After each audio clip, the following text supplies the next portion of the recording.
Hello and welcome to the Marketing Foundations podcast. Today I am joined by my co-host Nicholas Cormier, and we have a special guest.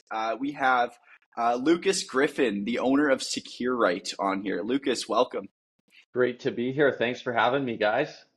No worries. So I'd love for you to tell us the story of Secure-Rite and how you've built it to what it is today. Because I know as I drive to the airport, I always pass by your large location there. And if I'm not mistaken, you have 6 other locations across Western Canada, correct? Yeah, so there's six in total, and Okay. we've been in business for almost 20 years. So yeah, it's a pretty neat story, and I don't know how deep you want me to go. Let's hear it. Let's hear it. Okay. Let's hear it. So I was young once, like you too, and some of our listeners on the call. I was 27 when I launched Secure-Rite, and I had my business degree, loved business, was just waiting for the right idea at the right time. And so I was working for a marketing company, ironically at the time, and did that for about 5 years. And my wife and I were just working hard, keeping our eyes open for opportunities, having lots of discussions. And the idea of self-storage, so traditional self-storage, bricks and mortar came across our path and started looking at that and soon realized, whoa, we don't have the capital that requires. It's kind of you have money when you get into that industry and you're just looking to invest it long term. So realized self-storage wasn't going to be the option. And then portable storage came along right around the same time. And so I started doing research, saw that there was publicly traded companies in the US that did this. That gave me a lot of confidence, like, oh, there must be something to this. And I looked at what they were doing and saw a lot of similar demands and markets in Canada. So a big part of what we serve is the construction industry. And when I started this company, I really felt like that was going to be the largest segment of what we do. So, and we do, we're huge in that industry now and still looking to grow. We do on-site storage at job sites. So we protect tools, equipment, supplies on site. Theft is a huge problem at a lot of construction sites, as well as organization, just time to unload a trailer or van, reload it every day. What we tell contractors is save time and money. We're going to Hmm. protect your tools from getting stolen. We're going to save you time every morning. You don't have to like set up your site. The container is already on site with everything you need, hopefully in an organized fashion. So we give you more work time at the start of the day and at the end of the day. And when you arrive on site, all your tools should be there because they were secure and protected overnight. So that is a big part of what we do, but we also do door-to-door home moves. We work with a lot of Mm. restoration companies, and so if there's a fire or flood, we're there. So, anyways, that was our vision at the beginning. We started looking at what could be done. We put together a business plan, and I'm a big believer. Seth, I've chatted with him quite a bit, knows I'm a pretty analytical business person, very Yeah. methodical. And so we laid out cash flows, we laid out target markets, we laid out even where we were going to get the containers from. And March 2005, we jumped in with both feet. I Hmm. think any entrepreneur listening to the call knows that you can do your homework, you can do your research, but at some point in time, you just have to jump in and make it happen. And there's always going to be an element of risk, no matter how much research you've done. And I think that's what makes entrepreneurs pretty awesome and pretty crazy all at the same time is we just go all in. So my wife and I, newly married, a mortgage on a house, and we had this plan and this dream, and we jumped in, and we knew it was going to take a ton of hard work. We knew nine Hmm. out of 10 businesses fail in the first 10 years, and we were willing to just risk it all and work our faces off to make it work. So that's the beginning. If there's any other questions you want to draw out, please let me know. Yeah. Nick, anything come to mind for you? First thing that comes to mind is you already beat all the odds of success, Lucas. So Like in a thankful way, for because that. the first 10 years, like, yeah, exactly. 90, what did 95 or 99% fail? Yeah. Yeah, And so, 90, at least 90% in the first 10 years and Wow. probably higher. So yeah. Hmm. thankful that we beat the odds. And it takes a lot of hard work. It takes really good people. It takes a clear vision and also a little bit of divine intervention, in my opinion. But yeah, we're very thankful for the way things have gone. So let's talk about the beginning. What separated you from, there's a lot of companies that can survive that 10 years, but not a lot of companies can scale and grow over that 10 years. What do you think was the biggest factor early on that helped you go from one location, just getting off the ground, to scaling it to 7 or 6 total locations? Like, was that one key hire? Was it the power of like delegation? Where would you attribute most of that two? Man, that's a good question. And I don't know if there's any one thing, but one phrase that I do hear myself saying a lot lately when I talk to especially younger entrepreneurs is if you want to grow, you've got to grind. Like, Mm, I really think hard work is huge. You like success doesn't happen on its own. It doesn't yeah. usually happen overnight to most of us. It's just methodically working out your plan and working hard. And I'm a big believer in balance as well. Maybe we can touch base on that later. Just keeping life in balance as you're pushing hard, I think is one of the hardest things entrepreneurs have in front of us because we know it's going to take a lot of hard work and a lot of time and effort to make that idea, that business come to life. So hard work.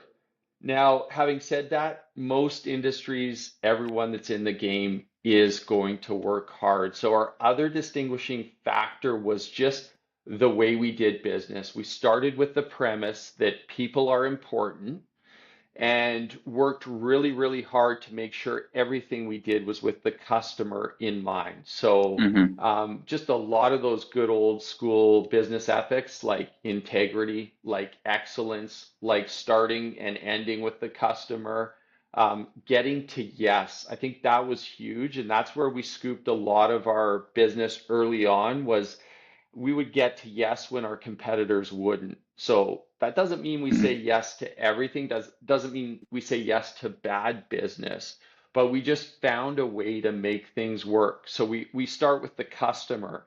When do you need that container? Where do you need that container? What type of container do you need? And then when we have their answer, from there we work really, really hard to make sure that we're delivering on their needs and looking at it from their perspective. So, hard work, anyone can do that. Client customer focus, a lot of businesses talk it.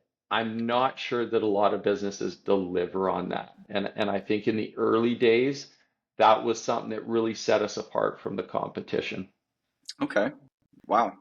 And when it came to hiring people, you mentioned your people are like the most important thing. That means your customers, that means your team. What do you look for in team members when bringing them on? And then it'll also kind of be a two-part question. On the other side of things, how detrimental is it bringing the wrong person in?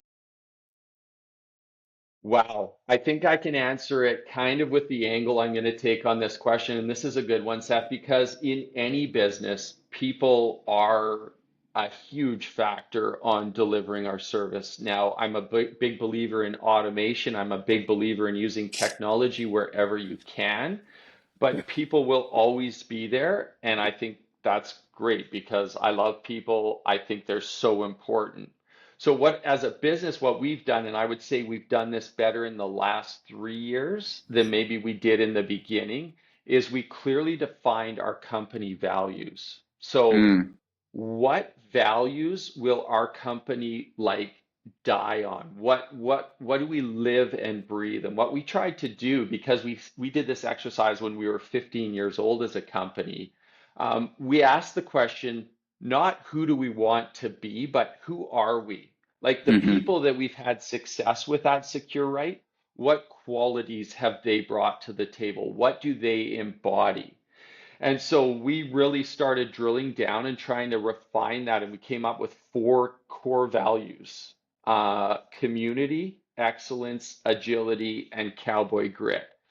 Those are the four factors that we found in every single person here. And we spent a day and a half drilling down, like with a consultant. Like it sounds easy to come up with 4 words, but when you try to capture the essence of Mm, the best people on your team and do it succinctly, it's actually hard to do. We also brought in a little bit of like Hollywood scripting. Everyone laughs when I say cowboy grit.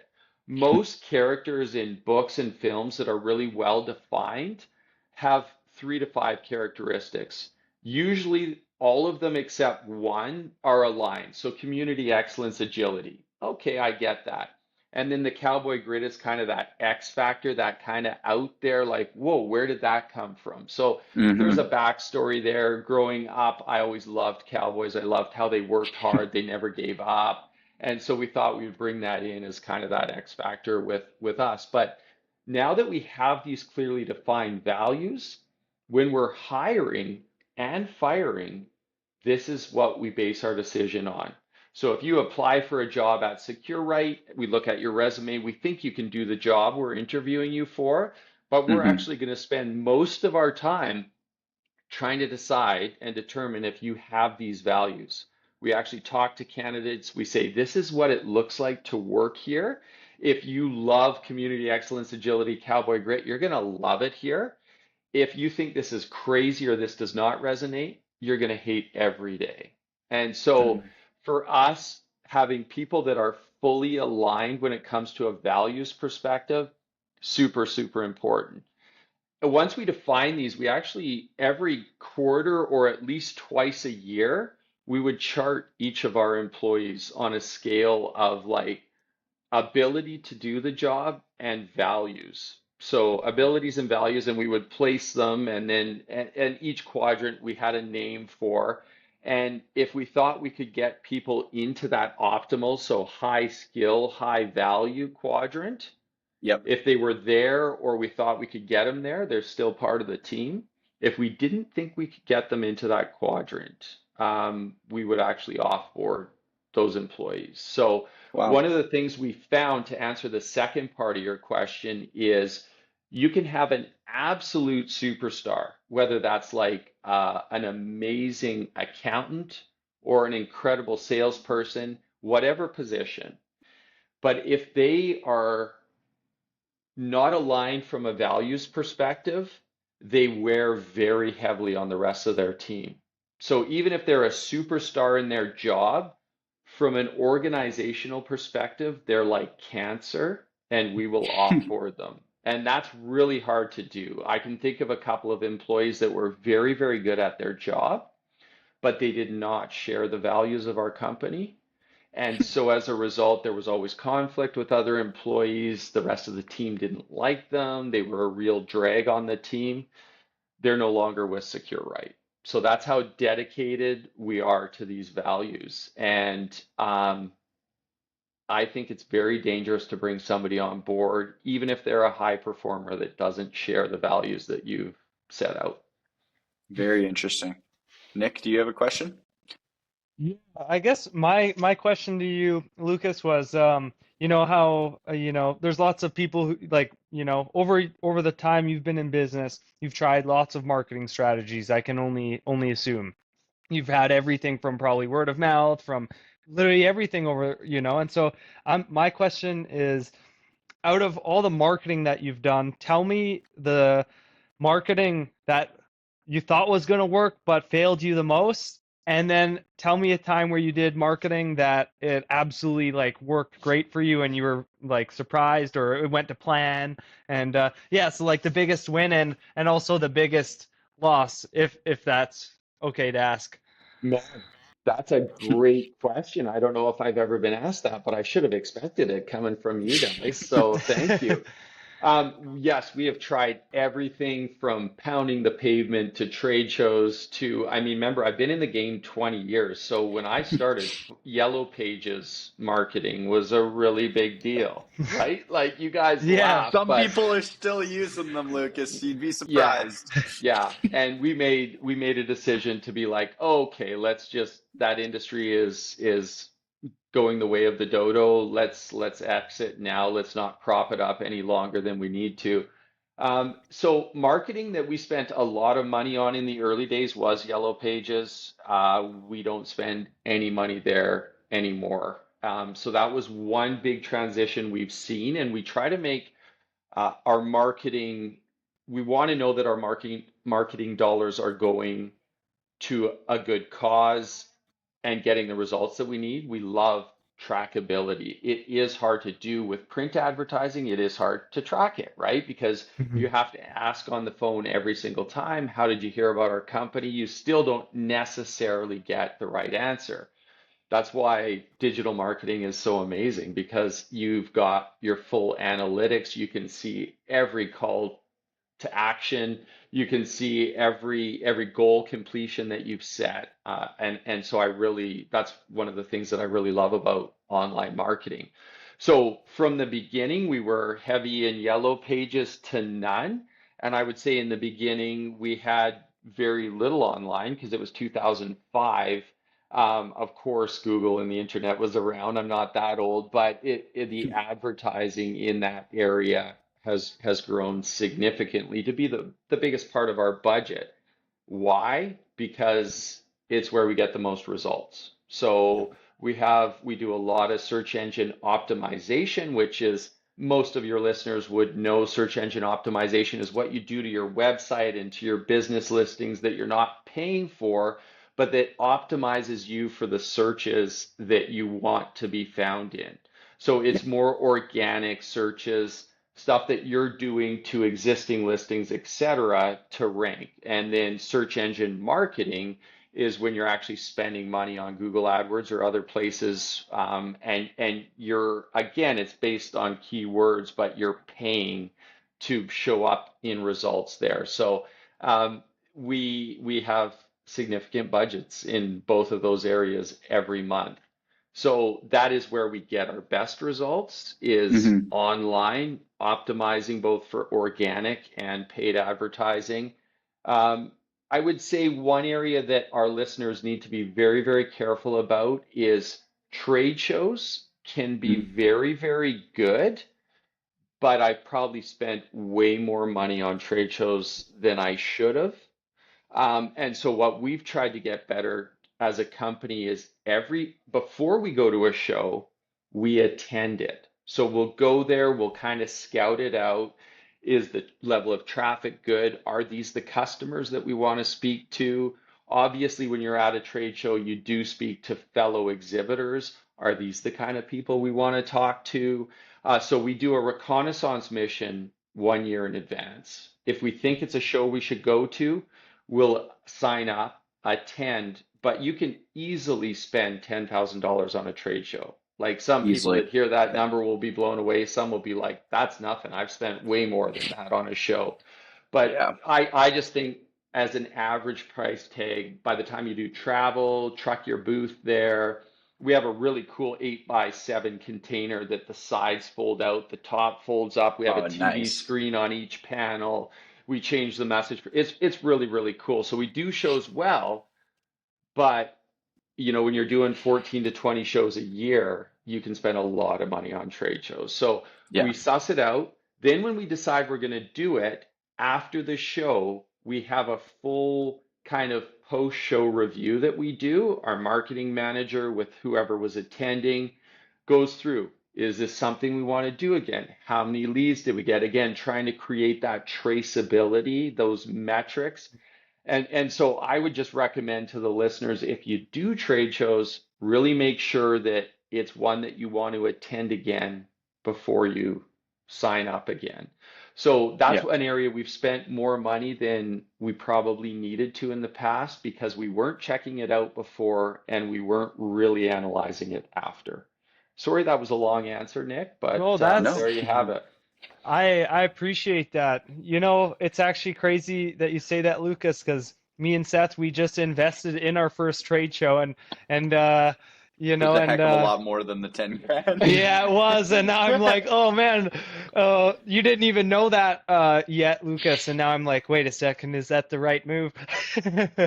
But no, I'm confident it will be good. But I agree with you, like it's I guess it's not cheap to put on the events, but Yeah, it's definitely not cheap, a lot of these trade shows, like especially in the bigger cities and Yeah. So if you check it out in advance and review it after, I think you'll keep your show costs to where they need to be. We still do a lot of them, so I'm not talking them down. I'm just saying that the money you spend, you better know it's getting results. Mm. Hmm. That's a very good tip. A lot of these listeners most likely won't be going to be like presenters or have booths at the trade shows. More or less, they're going to be uh, showing up to consume what's happening at these trade shows, learning more, creating new relationships with new vendors and such. Would you say that it's important for a home builder, new construction company to go to these, local trade shows and events that happen kind of all over the country and all over the U.S. as well? Yeah, I actually think it's important for them to attend, and I think if they're finding their market there, I actually do think it's a good spend for a home builder if they're at the right show to have a display as well. So Yeah.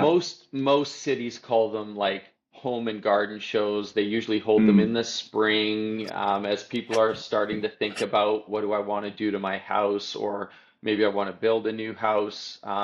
So if those shows exist, I think your listeners definitely want to check them out. And if they think that their customers are there as well, it wouldn't be a bad idea for them to spend the money on a booth. One of the things about your listeners is when they do land a home build, there is some margin there. So I would say in my case, I'm going to a show looking for several rentals and several sales to make the show viable. Yeah. In a home builder's case, if they land one customer as a result of the show, it's probably worth it. So Definitely worth it. yeah. So I think they should go as an attendee first, walk. They can meet fellow trades there. Maybe they're looking for a great flooring installer or a great blinds person to add as part of their package. They're going to meet a lot of good business people at these shows. They can probably enhance their network, and then they from there can decide if they want to promote their company Mm. in a future year. Let's talk a little bit about your project management side of things. I could only imagine that like fulfilling on all of these contracts that you have is there's a lot going on. And there'd be a lot of moving parts. Now, can you break down how do you make this all work and keep everybody happy? Like there's got to be what's your method to the chaos? Good. And yeah, chaos is fun, but you need to find a way to manage it. So that's really Yeah. important. I'm gonna answer it on two different fronts because I think there's a way where we're actually more closely aligned with your listeners than they may realize. So on the storage side, so we rent and sell shipping containers to a variety of markets. One of the things that we found is a must-have is good software. And Hmm. and so in the case of your listeners, that would be good project management software. For us, it's more rental management software that we use. You need to be able to keep track of what you need to deliver each day. You need to be able to bill your customer appropriately based on what they've delivered. So there's a lot of similarity to what we do and what your customers do. But I'm a huge believer in the right software and software that can grow with you. So it's funny that you bring this up now because we're just in a transition right now from a software program that we had for 17 years, and it served us Wow. wow. well, but it was very, very basic. And as we changed as a company and as the industry changed, we noticed that this software wasn't changing. And so for the Mm. last 5 years, we've kind of been pushing them saying, hey, we don't want to change, but you need to do better. Here's what you need to do. We need a bigger online presence. We want to be able to do online management for our customers. We want Hmm. them to be able to, anyways. So we just found that they weren't keeping up with the times. And so we just in January moved to a new company that they've been around for 40 years. So they have a lot of history, very stable, but they also change with the times and have, Hmm. Shopify plugins and CRMs that we can use on the back end. So we were able to use their software from the sales side right through to the management, Oh, billing, and wow. completion side. Yeah. So no software implementation is easy, I will say that, but Yeah. I'm a big proponent of good software to manage the details. I think that's the only way you can manage the chaos.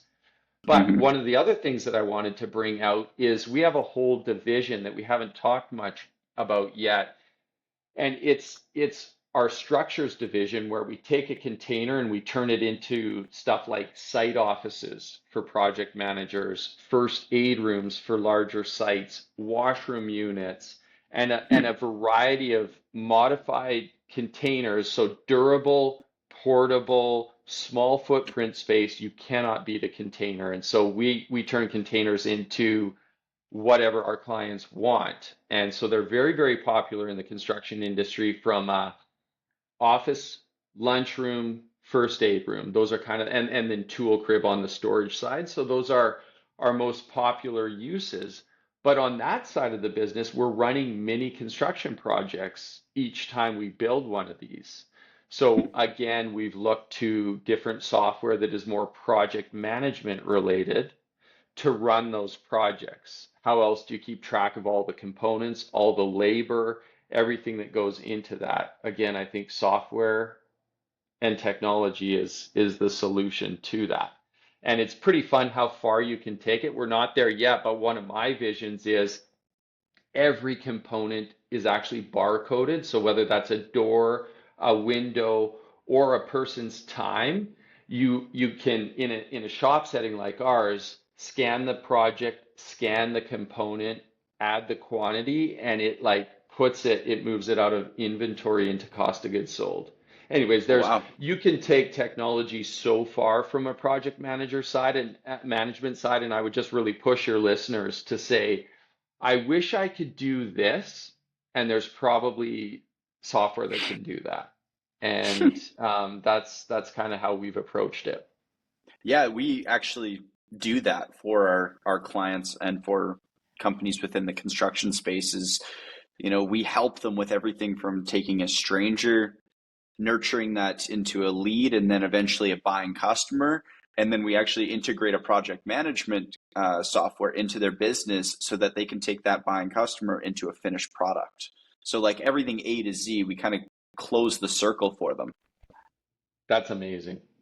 Yeah, that's And something new that we've recently rolled out. Go ahead, Nick. yeah, that's all on you, Seth. Seth, he's been working on some like joint ventures over the past few months, and to be honest, there was times where I'd phone up Seth and I'd be like, "Dude, what exactly are you, what is the point of that one?" And be like, "Dude, this is a joint venture. Joint ventures is the best way to grow." And one we hired a coach about 4 or 5 months ago, and he told us that. But, that's a long-term play for long-term results. But yeah, it takes time for some things to come into fruition. You got to plant the seed and wait for harvest, right? And Hmm. as an example, yeah, I think that's one huge thing Seth did was so he connected with a company called JobTread, and JobTread does project management in the construction space.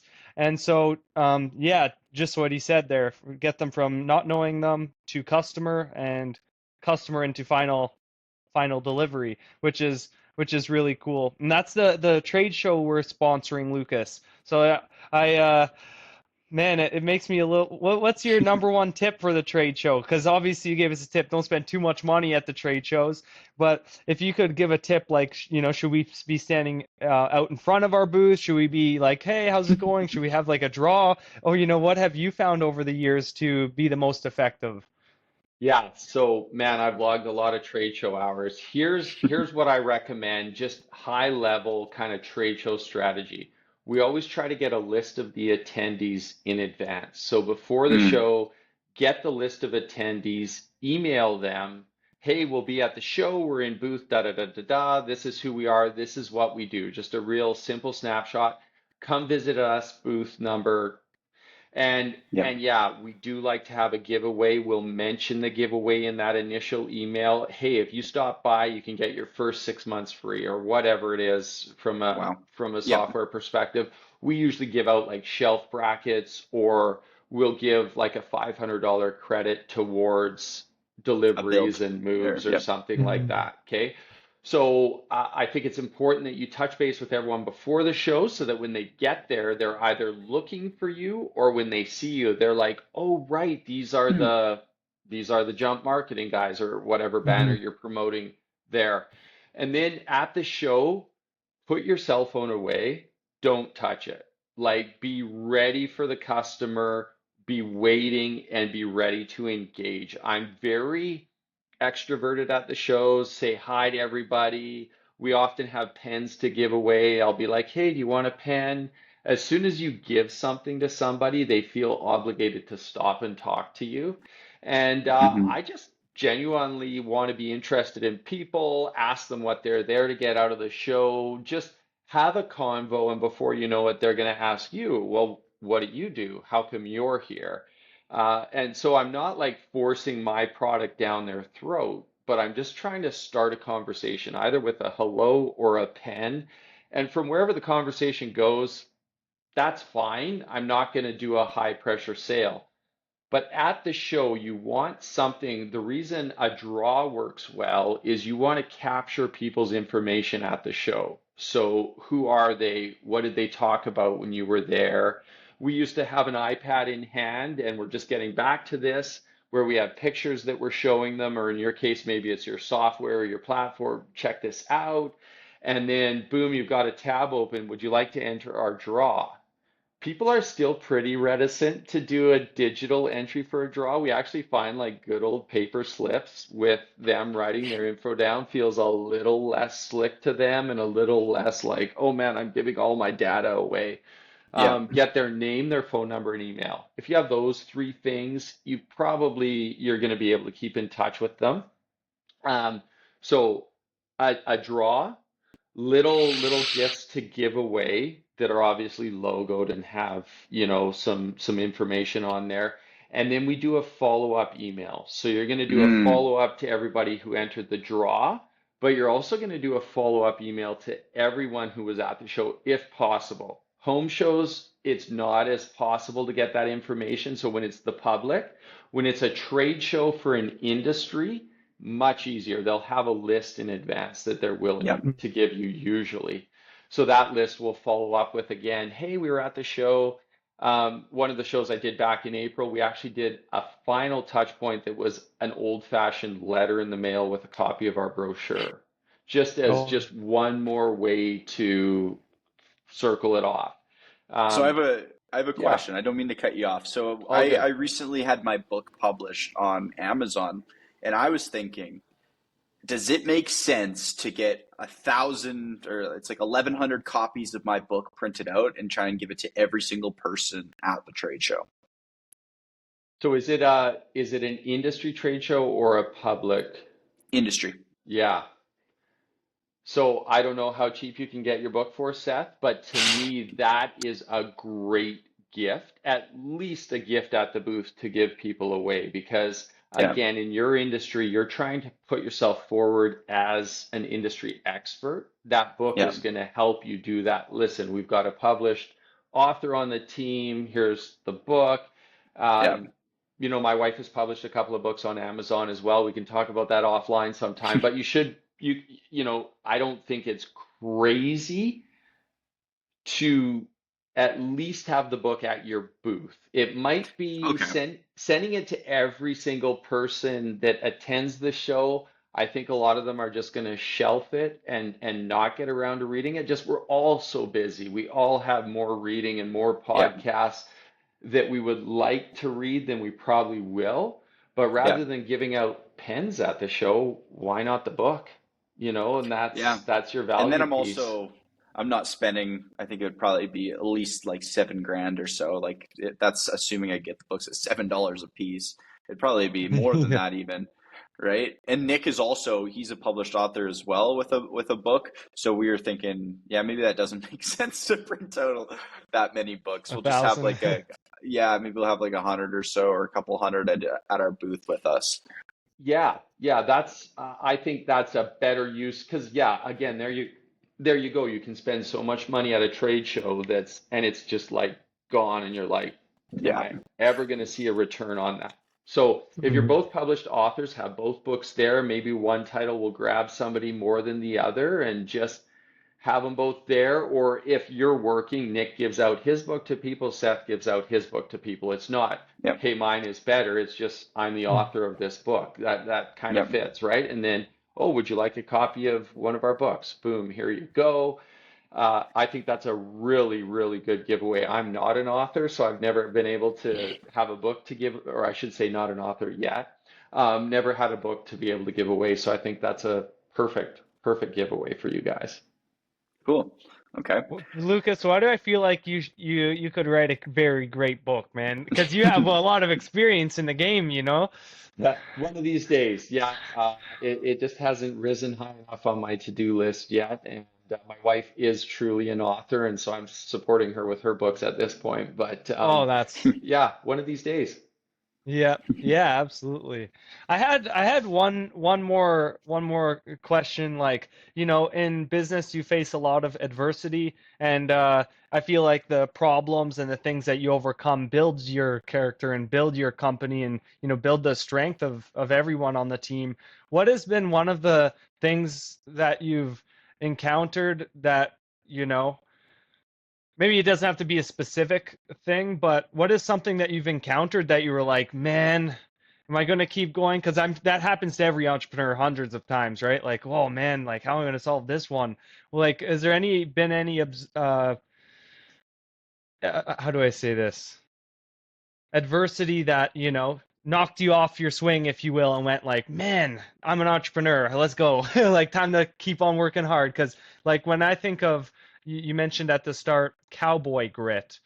I think of being an entrepreneur, you must have cowboy grit because, like, you got to hold on. Yeah, yeah, you got to hold on. That's good. I've actually never thought about it that way. So thank you. That's good. So yeah, there have been times that have been extremely tough. That is so true in business, Nick. And a book was written not that long ago. I forget the woman's name, Jane, someone wrote a book called Grit. And she studied entrepreneurs and she's like, man, so many businesses fail and there's a few that survive.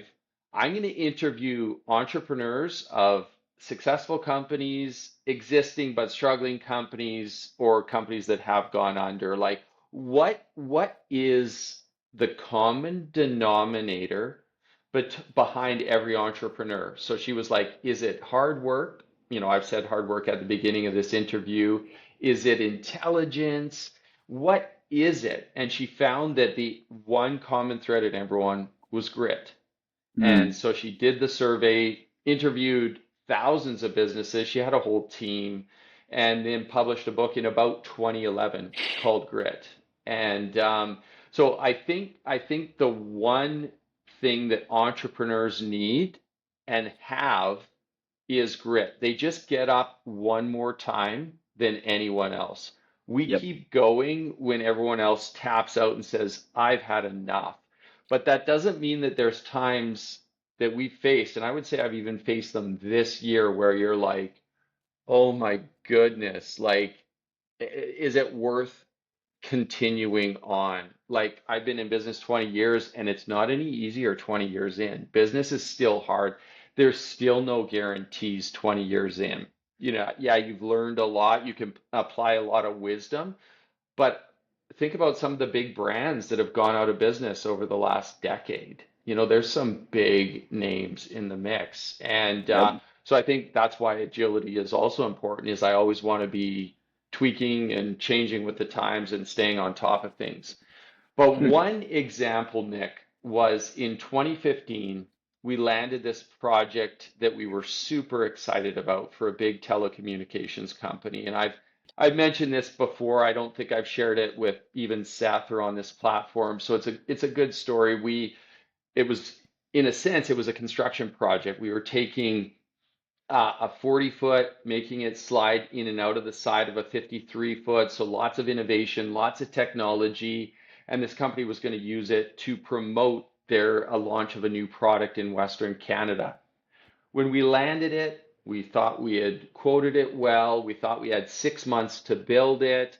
And then as the process unfolded, we found out that we were way under, like we had bid way too low because specs kept changing. It got more complicated. We probably didn't have a great agreement in place in terms of change orders, etc. And there was so many hands in the pot that by the time it actually got into our hands to build, what we thought we had 6 months to do, we had 6 weeks to do. Oof. And Oh my. so my team worked 7 days a week, 12 to 14 hours a day. On the final day, we worked 30 hours nonstop. Oh. That is hard to do in the Okanagan heat, um, and like manual labor, but we pulled it off. We lost tons of money. I gave up a summer. My fifth child was actually born that summer, so my wife wasn't too happy about the timing of this. But because we're a business that believes in doing what we say we're going to do, so like integrity and excellence, we had no other choice but to push through. So that's where Cowboy Grit comes in. But after the project, we sat down with our team, and my wife was part of this. And the question we asked was, what can we do to make sure this never happens again? So I think as a business, times where you feel like giving up, you got to push through. And then after you have pushed through, ask the question, how can we make sure that never happens again? So just try to learn. If it was a mistake that you made, learn from it. There are factors outside of our control. For me, the last year, interest rates affected Mm. business hugely for our industry. I have no control over that. So we try to make good use of the time and explore new markets, et cetera, that weren't as affected by the interest rates. So there are things outside your control. But in a case like this project in 2015, we sat down and said, how can we make sure that never happens again? And we came up with some lessons, some Mhm. takeaways. And within 2 months, those takeaways saved our butts from an even bigger mistake. We had a larger client come to us with a larger budget, and they wanted us to make all the same mistakes. Not enough time, not a big enough budget.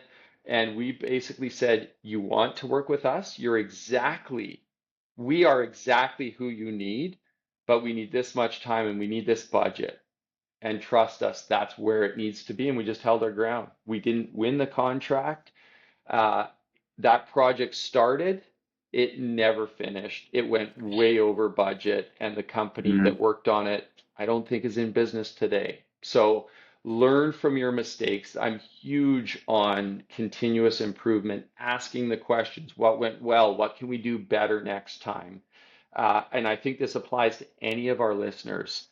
The other thing about always learning, it keeps you humble. As soon as you get prideful and you start resting on your laurels, you start making really big mistakes. And so I think it's important to celebrate wins. That's huge. Celebrate progress because we often forget how far we've actually come. But then just keep pushing for that little incremental getting better and better and better. So Mm. 1% that's that. better a day. Yeah. Oh, wow, that's a huge goal. 1% a day is huge. But yeah, if you can just get a little better every day. Yeah. I've had that Yeah. have that motto since the start, Lucas. Like when we first started, it was just like, how can we get 1% better? Yeah, I agree with you. If you think about it, 1%, that's a lot better in the course of a day. But Yeah, like, just getting that little bit better every single day really compounds like over time. it Like, does. mm, So one last question to end this off, and it would be if you could go back in time and tell yourself one piece of advice to Lucas 20 years ago when you were first starting Secure-Rite, what would that piece of advice be and why? That is tough and it's hard to say, but I'm going to go down this road. One of the things that I think we are consumed by in North America is growth. And growth takes a lot of time and it takes a lot of capital. and we think it's the end all be all. And I have pushed very hard for 20 years to grow my company. I'm thankful for how far we've come, and I do think in business you do need to push, you do need to work hard, but growth isn't everything. Because it is so expensive, it actually takes up a lot of your cash flow, it takes up a lot of your resources. And I've seen companies grow too fast and actually fail as a result. So I would say to the younger Lucas, hey man, definitely work hard, definitely build strategy, definitely set targets, but make sure you build a really, really strong company while you build a really, really big company. And Mm, so maybe that will slow growth down a little bit, but the amount of stress that I've had over just pushing so hard that you have cash flow issues, I don't know if hmm the stress is worth it. Growth is great, it's exciting, but if you can find a way to stay strong while you grow and instead of maybe launching 6 locations in 6 years, maybe you launch five, maybe you launch four, and that's okay. And then if you continue to build a stronger company, what happens is the stronger you get, the more accelerated you can grow in the future. So, mm, like, you've just got to find that balance of, yeah, we want to keep growing, but if I build a strong base and a strong foundation now, I'm probably over 50 years, I'll probably be able to grow faster because you can start self-funding growth. You can start, yeah, I mean, never underestimate the power of a company that is really well established and well capitalized. And so mm. I'd probably take a little bit of the pressure off younger Lucas, and it's not even taking pressure off. It's just build a war chest, you know, keep reinvesting in the business like I think all of us do when we're growing. But yeah, just work on strength as well as growth, not just growth. I love that. I hope that made sense, but that's Yeah, probably at this point what I would tell the younger Lucas. I think that makes sense to me. Nick, do you have Yeah. anything final to add? No, Lucas, you get me pumped up, man. You have a Good. really great story. I like it. Yeah, I like that. You know, one thing I can kind of relate to, Lucas, I'm sure Seth can too. Um, you just talked about, building stronger rather than thinking just about the growth because you need to be strong while you grow.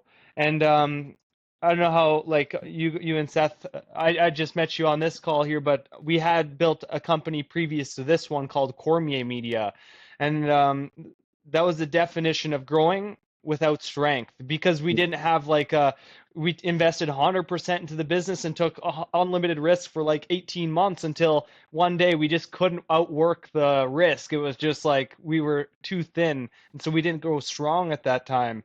And so, um, yeah, I think that's man. I'm just like it's so cool how you've been in business for like 20 years. Like when I look at 20 years in the future, like that's cool. And whenever I look at a successful person, I really do because money isn't the only thing to success. It really Hmm could be the last thing that makes you successful at some scenarios. And so, you just mentioned like you have 5 kids, Yes. 5 kids, married, built a great business over the last 20 years.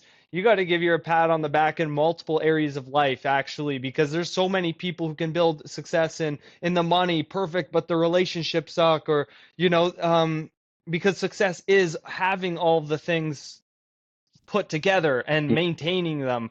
And that it makes me excited because I want to be able to do the same thing. I don't have a family or any of that yet, but to build a great business, a strong business, build a family, take care of your family. I don't know, that's really inspiring for me.